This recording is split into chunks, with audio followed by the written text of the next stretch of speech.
The 1964-1965 World's Fair took place in Queens, New York.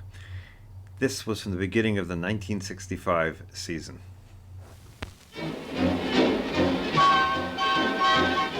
There are ways to beat the most common World's Fair affliction, sore feet. View it from the air. You can take a helicopter sightseeing tour, or stay closer to the ground and still get an aerial view.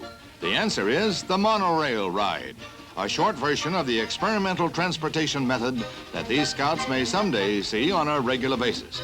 Hung from a single track, the trains are capable of high speeds, but here at the fair they set a leisurely pace, the better for viewing the sights below.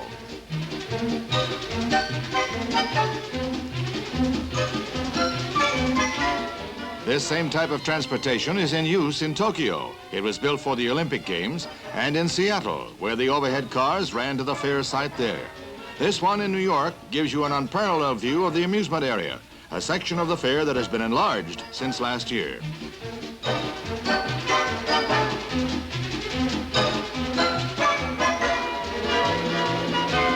So there you have what many experts say is the train of the future. Swift and sure it is, but one word of caution, please do not get off between stations.